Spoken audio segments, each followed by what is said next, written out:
When I hear you, Adam, talk about Tesla, it sounds like you're making a pretty bullish thesis on the stock. And I believe you keep raising your price target, including after the last quarter, but still are on hold and not recommending a buy on the stock. Is that right? Why?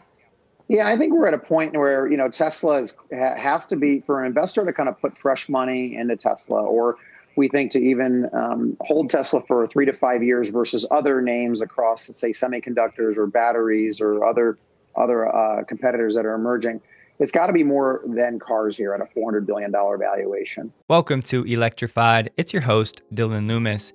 If you're considering putting new money into Tesla right now, and you're doing so from a strictly automotive perspective, I would highly encourage you not to put your money anywhere and spend more time doing some due diligence, getting to know Tesla's real business model and the real reason why they are so far ahead. It should be something on moving from price times units sold to monthly active user and ARPU, genuinely. That might seem like a stretch, but we think that the incremental buyer of Tesla shares here, and we think going forward, will be internet, software, and tech hardware, that community that can see Tesla as an ecosystem that can produce recurring, reliable, software-driven revenue. Some of those software revenue can be between 70 and 100% EBITDA margin, right?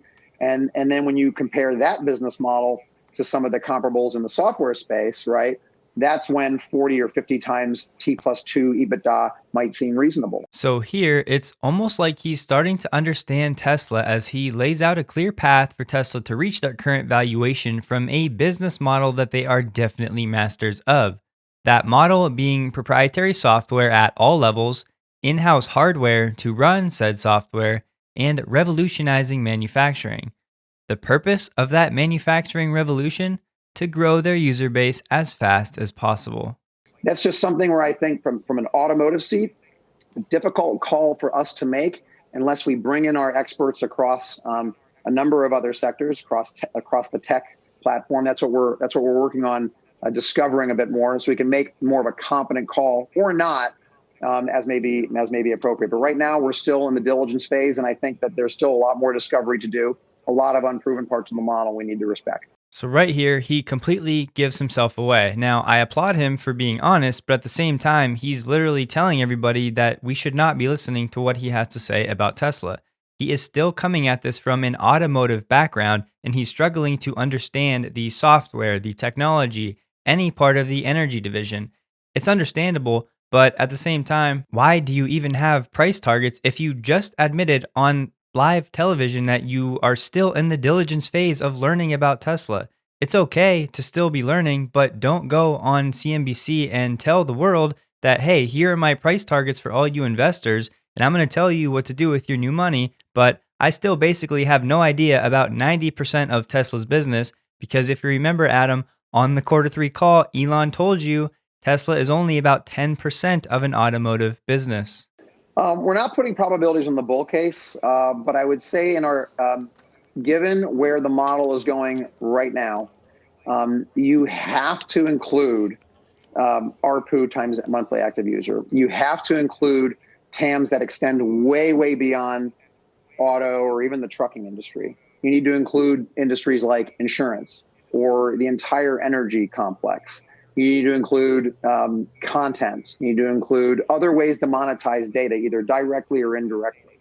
That's how you can get to cases, frankly, even beyond our bull case, right? We regularly talk to investors that think Tesla can be worth in excess of the most valuable companies in the world right now. You're not going to get there with autos. You're going to get there by them using autos to become something altogether different, sticky, recurring, and higher multiple.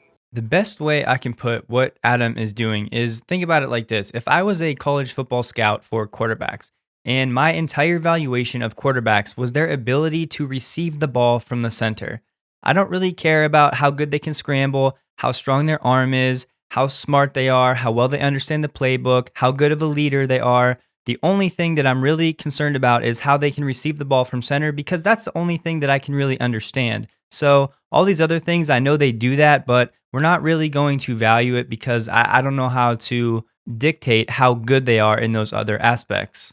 This is ridiculous on the surface. Nobody would ever listen to a word that I have to say that knows anything about quarterbacks in general. It's the same here. So, Adam, I applaud you for telling the world that you are still learning about Tesla. We all are to some degree. However, the degree that you and some of your colleagues are still learning is way too big to be telling people what to do with their money when it comes to Tesla. So I apologize for the rant, but it's getting harder and harder to watch these guys on television lead thousands of people astray because they don't fully understand Tesla, when Tesla has been as clear as possible that they are far more than just an automotive company. Yet many of these scamalists are still valuing Tesla through a strictly automotive lens. So we are going to run through some of the news here briefly, but I wanted to mention that the episode this Sunday morning, we're going to jump into Starlink in a bit more depth ahead of a possible IPO. I'm almost as excited about that possibility as I am Tesla, almost, and we need to discuss the RDOF, or Rural Digital Opportunity Fund, bidding that is going on right now that could potentially result in $20 billion in government funds for Starlink. So be sure to catch that episode Sunday. I think you will learn a lot. So G4 Tesla tweeted out some pictures of Giga Berlin, sharing that the paint equipment was being installed into the building. The Geico Taiki Sha boxes are basically crates of the painting equipment. Geico is a world leader in the design and construction of turnkey automated auto body paint shops. And if you remember, Elon said that this would be the most advanced paint shop in the world, with more layers of stunning colors that subtly change with curvature. Gigafactory_4 on Twitter also shared 4 beautiful pictures of Giga Berlin, the transformer substation, the detailed part of the paint building at night, the paint building from the east, and just an autumn photo near the factory. Next up, the Nikkei business publication did a teardown of the Model 3, and there was an engineer from an unnamed Japanese automaker that had examined the Hardware 3, or Tesla's in-house chip, and declared, "We cannot do it."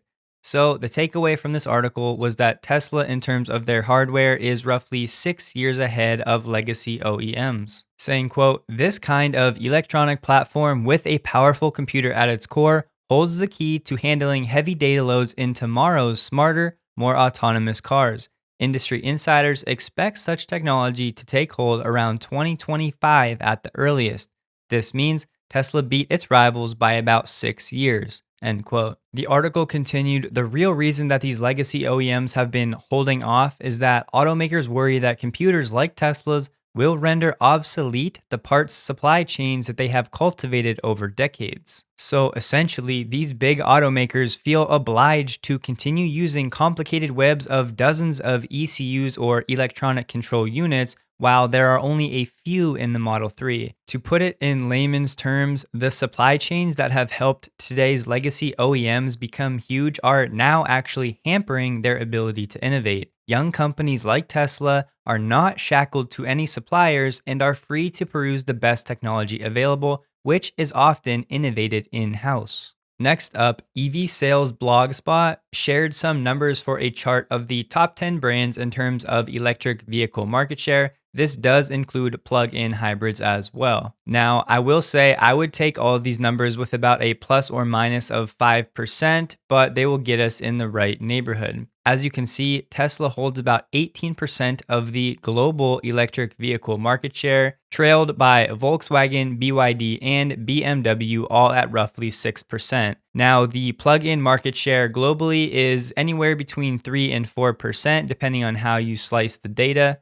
But once again, that does include plug-in hybrids as well. Specifically, the blog put the 2020 plug-in share at 3.4% globally, of which 2.3% was full BEV. Last up for today, Ford has announced a few details about their active driver assist technology, which will cost $3,200 on select trims and come with a 360-degree camera, heated front seats, and a heated steering wheel as part of a comfort and technology package. It will, however, come standard on the premium, first edition, and California Route 1 versions of the Mustang Mach-E.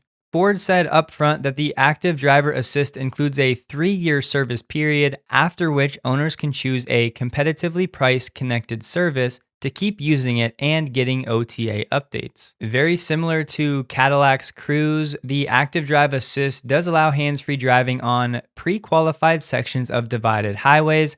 Ford says that more than about 100,000 miles of roads get that approval in North America. And it does exactly what you think. It does some level of lane centering, speed sign recognition, and uses a driver-facing camera to study eye movements and head position to make sure the driver maintains attention. Ford also announced that in the first year this feature is offered, it will go into more than 100,000 vehicles, saying that it will come in an over-the-air update that will ship in all versions of the 2021 Mustang Mach-E, including the ones arriving this fall. But that'll do it for today's episode of Tesla News. Please like this video if you did, consider subscribing for more Tesla content, and I look forward to seeing you in the next video. Have a great day.